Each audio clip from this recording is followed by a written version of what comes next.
Nabi Urdu news service के मौसिस नासरीन, मैं हूँ इरम इमरान। आज के न्यूज बुलेटिन में खुशामदीद। सबसे पहले आपको बताते हैं कि पोप फ्रांसिस ने 57वें आलमी यौम इब्लाग आमा के मौका पर अपने पैगाम में जंग को रोकने और दिल से बात करने की तलकीन की।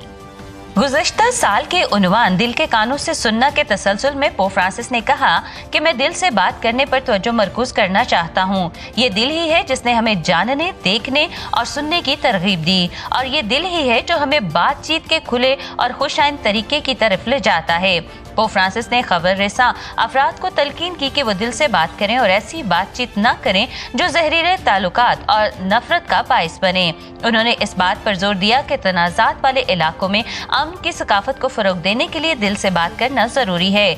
मजीद कहा कि हमें ऐसे कम्युनिकेटर बनने की जरूरत है जो मुकालमे के लिए आज़ाद हों और हमारे दिलों में बसी हुई जंगजू नफ्सियात को खत्म करने के लिए पुरअज़म हों। पोप फ्रांसिस ने मोमिनीन से खिताब करते हुए कहा कि अपनी दुआओं में उन मसीहियों को याद रखें जो बराह रास्त तशद्दुद का शिकार हैं। उन्होंने खास तौर पर शुमाली नाइजीरिया के फादर आइजक के बारे में बात की, जिन्हें गुज़श्ता इतवार को उनके पैरिश की रहायशगाह में कत्ल कर दिया गया था। इसके अलावा पोप फ्रांसिस ने अपने ख्यालात को तबाहशुदा यूक्रेन की तरफ मोड़ दिया और हर एक से अपील की कि वो लोगों को अपनी दुआओं में याद रखें, क्योंकि उन्हें हमारी कुर्बत, तसल्ली और सबसे बढ़कर अमन की जरूरत है। उन्होंने ताज़ा तरीन मिसाइल हमले को भी याद किया, जिसमें बहुत से शहरियों को हलाक और जख्मी किया गया था, जिनमें बच्चे भी शामिल थे, और कहा कि वो उन खानदानों के उस दिल दहला देने वाले दर्द में बराबर के शरीक हैं। मजीद कहा कि इस अलमनाक वाक़े की तस्वीर और शहादतें हमारे ज़मीरों के लिए एक ताकतवर अपील हैं। कोई भी इससे लाताल्लुक नहीं रह सकता।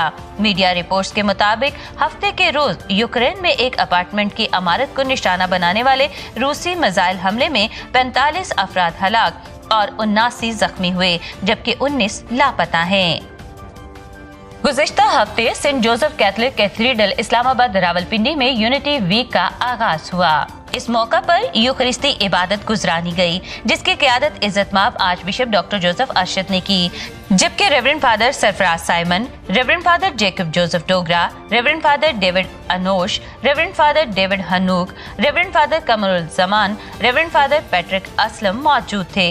2023 के लिए जिस मौजू का इंतखाब किया गया वो है do good seek justice. Reverend father David Hanook ने कहा कि हम सब अपने निजात दहिंदा यीशु मसीह पर यकीन रखते हैं, जो खुदा का बेटा है, जो कुमारी मरियम से पैदा हुआ, मसलूब किया गया, दफन किया गया और जिंदा हुआ, और हमारा ईमान एक ही है। आइए मामूली इम्तियाज को नज़रअंदाज करें और तहफीम के बड़े कामों की तरफ नज़र दोहराएं, जहां हम हमेशा मसीह को अपने ईमान के मरकजी नुक्ते के तौर पर पाते हैं। उन्होंने एक दूसरे के साथ मिलकर काम करने और अपने वफादारों की तरक्की में एक दूसरे का साथ देने पर जोर दिया, चाहे कि हम किसी भी फिरके से ताल्लुक रखते हों। इज़्ज़तमाब archbishop doctor Joseph Arshad ने इत्तेहाद में कायम रहने पर जोर दिया और कहा कि आइए हम हमेशा एक दूसरे की हमायत करें और खुदावंद के कलाम को फैलाते रहें।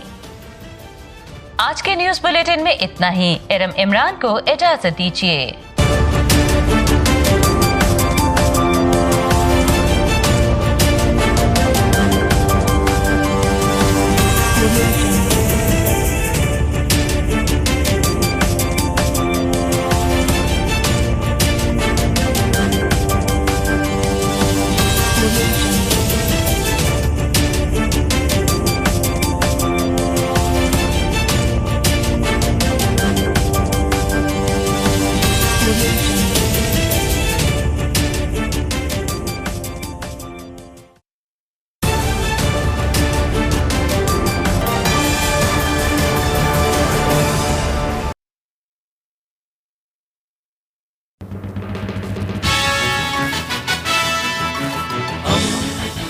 दोस्ती का पैगंबर, रेडियो वेरितास एशिया।